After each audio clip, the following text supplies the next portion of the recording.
Hello and welcome back to Suchitra's biology. आज का topic है डीएनए पॉलीमरेजेस इन प्रोकैरियोट्स। आज हम उनके टाइप्स पढ़ेंगे। ओके, सो डीएनए पॉलीमरेज जो है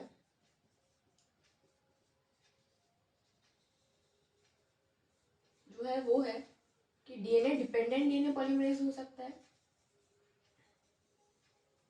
डीएनए डिपेंडेंट डीएनए पॉलीमरेज, या हो सकता है आरएनए डिपेंडेंट डीएनए पॉलीमरेज। इन दोनों में डिफरेंस ये है कि ये जो है डीएनए डिपेंडेंट डीएनए पॉलीमरेज वो डीएनए टेम्पलेट जो है उसको रीड करके न्यू डीएनए बनाता है, जबकि आरएनए डिपेंडेंट डीएनए पॉलीमरेज जो है आरएनए को रीड करके न्यू डीएनए बनाता है। दोनों में कॉमन ये है कि ये दोनों ही डीएनए सिंथेसाइज करते हैं। बस ये डीएनए को टेम्पलेट मानता है और ये आरएनए को। तो आज डीएनए डिपेंडेंट डीएनए पॉलीमरेज के बारे में पढ़ेंगे प्रोकैरियोट्स में। प्रोकैरियोट्स में मेनली 5 टाइप्स के डीएनए पॉलीमरेज होते हैं।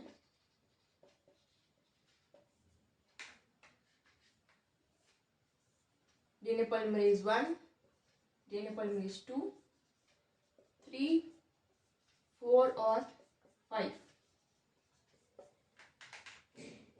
ये जो 3 हैं वो मेन एंजाइम्स हैं जिनके बारे में स्टडी की जाती है। ये दोनों इतने इंपॉर्टेंट नहीं है रेप्लिकेशन में। तो डीएनए पॉलीमरेज 1 के बारे में पहले जानते हैं। DNA polymerase 1, DNA dependent DNA polymerase 1, तो इसको कॉर्नबर्ग्स एंजाइम भी कहा जाता है। Kornberg's enzyme, since it was discovered by Kornberg, Arthur Kornberg ने डिस्कवर किया था, इसलिए इसको कॉर्नबर्ग्स एंजाइम भी बोलते हैं। इसके पास होती है 5 to 3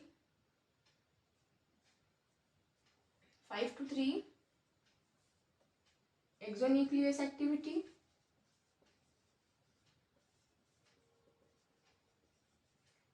3 to 5 एक्सोन्यूक्लियस एक्टिविटी,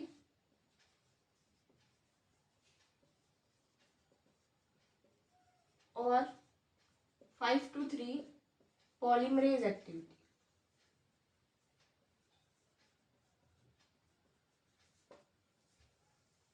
जो 5 से 3 एक्सोन्यूक्लियस एक्टिविटी है वो यूनिक होती है। यूनिक इसलिए है क्योंकि बाकी दोनों पॉलीमरेजेस में ये एक्टिविटी नहीं है, या किसी भी पॉलीमरेज के पास एक्टिविटी नहीं होती है। सिर्फ डीएनए पॉल 1 के पास होती है ये एक्टिविटी। डीएनए पॉलीमरेज 1 का फंक्शंस क्या क्या है? फंक्शंस ये है, कल हमने देखा था, removal of primer, proof reading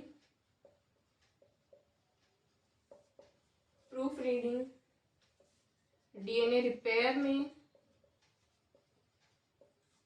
और filling of gaps between Okazaki fragments.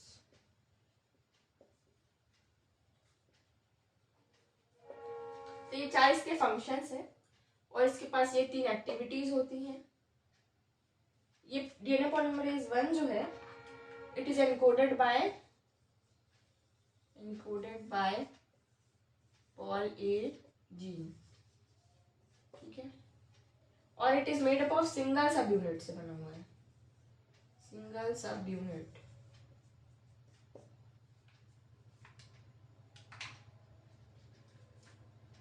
ठीक है,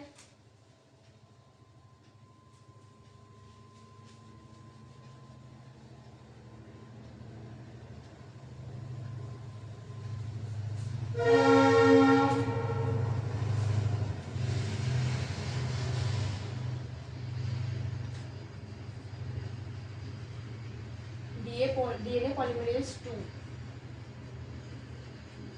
इसका कोई इतना ज़्यादा फंक्शन नहीं होता है। फंक्शंस इसके ये हैं कि डीएनए रिपेयर में काम करता है ये। इसके पास भी वही 5 से 3 पॉलीमरेज एक्टिविटी होती है।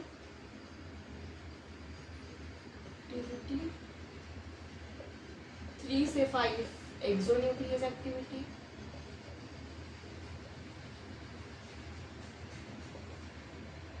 इसके पास यही दोनों एक्टिविटीज होती है। 5 से 3 एक्सोन्यूक्लियस एक्टिविटी नहीं होती है क्योंकि वो सिर्फ डीएनए पॉलीमरेज 1 के पास होती है। डीएनए रिपेयर एक फंक्शन है इसका। ये क्या करता है, able to synthesize DNA by reading damaged DNA. ठीक है, बाकी जो पॉलीमरेज 3 है, जैसे अगर कुछ डैमेज है मतलब ब्रेक है, तो वो जो है इसको रीड नहीं कर पाएगा। कोई डैमेज अगर डीएनए में है तो वो रीड करके न्यू डीएनए नहीं सिंथेसाइज कर पाएगा। जबकि डीएनए पॉलीमरेज 2 जो है वो डैमेज डीएनए को भी रेप्लिकेट कर सकता है, इसके पास ये एबिलिटी। डीएनए पॉलीमरेज 2 के पास इससे ज्यादा और कोई फंक्शन नहीं है। अब बचा है डीएनए पॉलीमरेज 3। डीएनए पॉलीमरेज 3, ठीक है, it is the main enzyme in replication. ठीक है, प्रोकैरियोट्स में मेन एंजाइम, इसको ये भी कहा जाता है king of DNA polymerases. King of DNA polymerase इसलिए कहा जाता है क्योंकि जितना भी मेनली जो पॉलीमराइजेशन होती है, डीएनए जो सिंथेसाइज होता है, वो यही करता है। इसके पास एक्टिविटी कौन कौन सी होती है, 5 से 3 पॉलीमरेज एक्टिविटी,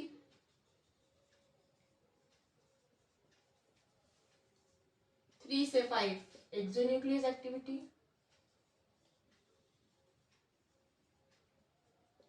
इसके पास भी यही दोनों है बस। ठीक है, अब ये जो डीएनए पॉलीमरेज 3 है, मेड ऑफ 10 सब यूनिट्स। ओके, 10 सब यूनिट्स। डीएनए पॉल 1 भी एक सब यूनिट का था, डीएनए पॉल 2 भी सिंगल सब यूनिट का, लेकिन ये जो है 10 सब यूनिट से बना हुआ है क्योंकि इसका काम भी ज्यादा है, कॉम्प्लेक्स एकदम। तो इसके सब यूनिट्स 10 होते हैं, जैसे alpha, epsilon, theta, beta, gamma, tau, delta, delta dash, काई और साई। 1 2 3 4 5 6 7, ये हो गए 10 सब यूनिट। अब ये जो 3 है, अल्फा, एप्सिलॉन और थीटा, ये क्या बनाते हैं, कोर एंजाइम। कोर एंजाइम, ठीक है। और जब कोर एंजाइम इन सब के साथ मिल जाता है तो ये क्या बनाता है, होलो एंजाइम। ओके,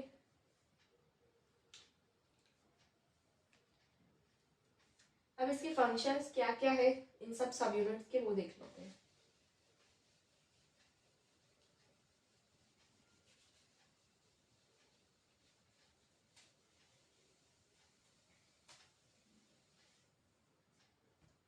अल्फा सब unit, epsilon, theta, beta, gamma complex जो है, ये जो है इसका पॉलीमराइजेशन एक्टिविटी, पॉलीमराइजेशन, ठीक है, इसमें हेल्प करता है मेनली पॉलीमराइजेशन। ये सारे जो है और भी जो थे, ये हमारा था डेल्टा, डेल्टा डैश, काई और साई, ये सारे जो है ये सब यूनिट्स किसके, डीएनए पॉली 3 के ही हैं। किसके, डीएनए पॉली 3 के। लिख देते हैं पॉल 3। इसका काम था पॉलीमराइजेशन, इसका काम है प्रूफ रीडिंग, ठीक है। और थीटा का काम क्या है, ये इसके फंक्शन को बढ़ाता है, एड्स और helps in proof reading of epsilon. या सॉरी बाय एप्सिलॉन, ठीक है। मतलब एप्सिलॉन जो प्रूफ रीडिंग करता है उसको हेल्प करता है। बीटा जो है वो देखा था हमने, बीटा क्लैंप है, एक क्लिप जैसा स्ट्रक्चर है सर, 2 सब यूनिट्स का रहता है ये बीटा क्लैंप, इसके बीच में डीएनए जाता है, रिंग लाइक स्ट्रक्चर, उसके बीच में डीएनए। ये जो है गामा कॉम्प्लेक्स है और बाइंड्स एटीपी। अब और क्या बचा है हमारा, गामा कॉम्प्लेक्स जो है वो गामा कॉम्प्लेक्स मतलब क्या है कि ये 5 सब यूनिट से बना हुआ है। ये जो गामा कॉम्प्लेक्स है 5 सब यूनिट से बना होता है, ठीक है। इसके फंक्शंस उतने इम्पोर्टेंट नहीं है, ये जो है ये 5 इनके फंक्शंस आते हैं एग्जाम में।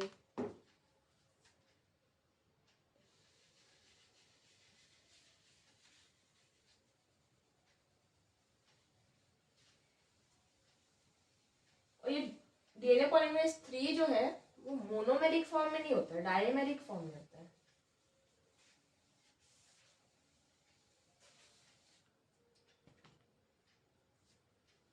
टाउ जो है, टाउ भी एक है सब यूनिट, उसमें से अल्फा एप्सिलॉन थीटा था, बीटा था, गामा था, टाउ था, डेल्टा डेल्टा डैश साई और काय था, ठीक है। ये जो टाउ होता है, ये डाइमर बनाने में फॉर्म करता है, डाइमराइजेशन,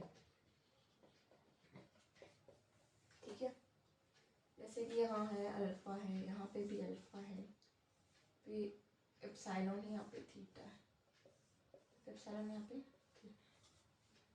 तो ये डायमंड बनाने में कौन मदद करता है हमारा, टाउ मदद करता है।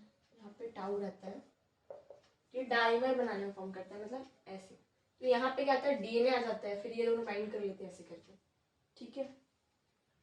तो डाइमराइजेशन का मतलब ये है कि ये इधर और इधर ऐसे दोनों से कनेक्टेड रहता है, हेटेरोडाइमर बनाते हैं।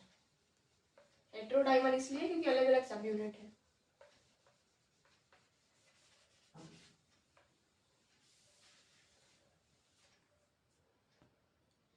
तो अब बात करते हैं कि कोई भी डीएनए पॉलीमरेज जो है उसके पास क्या क्या इंपॉर्टेंट होता है। पहली तो चीज है प्रोसेसिविटी, दूसरी है प्रूफ रीडिंग, और तीसरी है पॉलीमरेज एक्टिविटी,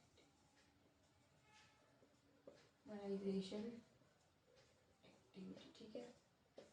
तो इन तीनों में डिफरेंस क्या है, प्रोसेसिविटी क्या है, the number of nucleotides DNA polymerase can add before falling. मतलब ये प्रोसेसिविटी, कोई भी डीएनए पॉलीमरेज का अगर बोलता है कि ये डीएनए पॉलीमरेज का इतनी प्रोसेसिविटी, उसका मतलब ये है कि मतलब वो डीएनए से फॉल होने के पहले कितने नंबर ऑफ न्यूक्लियोटाइड्स ऐड कर रहा है। प्रूफ रीडिंग क्या है, it is the mechanism to remove a incorrect nucleotide that has been incorporated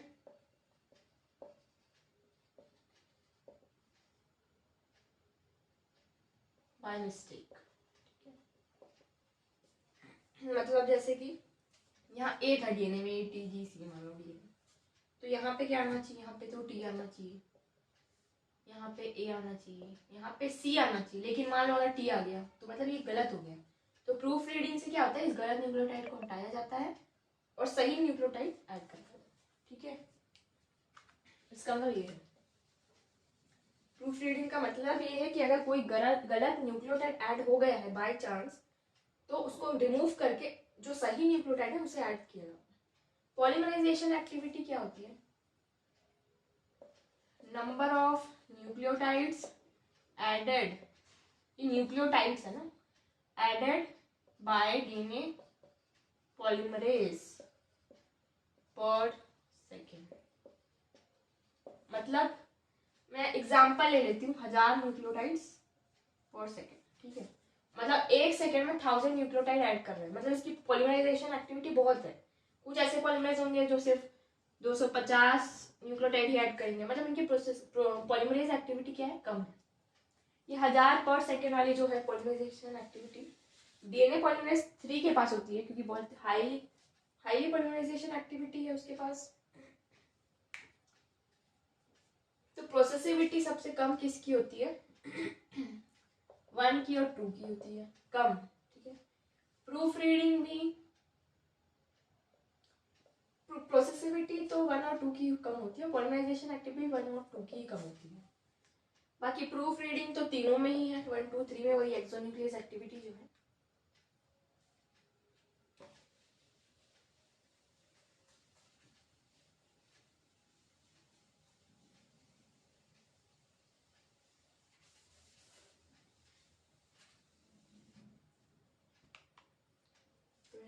बना लेते हैं डीएनए पॉल 1, एक चार्ट बना देते हैं, डीएनए पॉल 2, डीएनए पॉलीमरेज 3, ठीक है।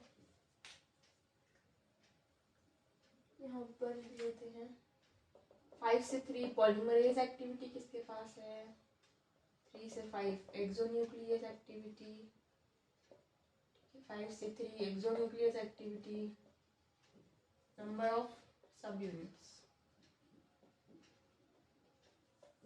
ठीक है। तो डीएनए पॉलीमरेज 1 के पास 5 से 3 पॉलीमरेज एक्टिविटी होती है कि नहीं, होती है, ठीक है, तो यस लिख देते हैं।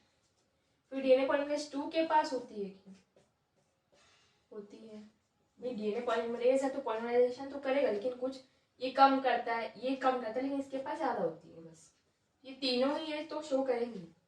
3 to 5 एक्सोन्यूक्लियस एक्टिविटी ये भी शो करता है, ये भी शो करता है और ये भी शो करता है। 5 से 3 एक्सोन्यूक्लियस एक्टिविटी सिर्फ एक में होती है, जो इसकी यूनिक होती है, वो होती है डीएनए पॉलीमरेज 1 के पास, इनके पास नहीं होती है, इसके पास भी नहीं होती, ये यूनिक फीचर है, ठीक है। अब नंबर ऑफ सब यूनिट्स इन डीएनए पॉल 1, एक ही सब यूनिट का बना होता है। डीएनए पॉलीमरेज 2 भी एक ही सब यूनिट का बना होता है। डीएनए पॉलीमरेज 3 जो है वो 10 सब यूनिट्स का बना होता है, ये हमने देखा, alpha, epsilon, theta, beta, gamma, tau, ये सब, ठीक है। तो ये टैबुलर फॉर्म में चार्ट है।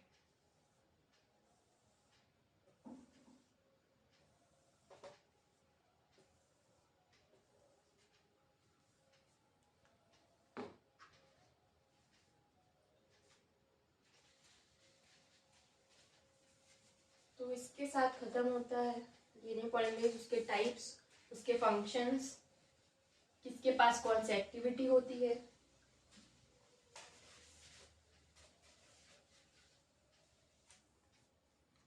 तो ये थी हमारी आज की वीडियो, अच्छा लगे तो लाइक और शेयर जरूर करें और सब्सक्राइब करें मेरा चैनल।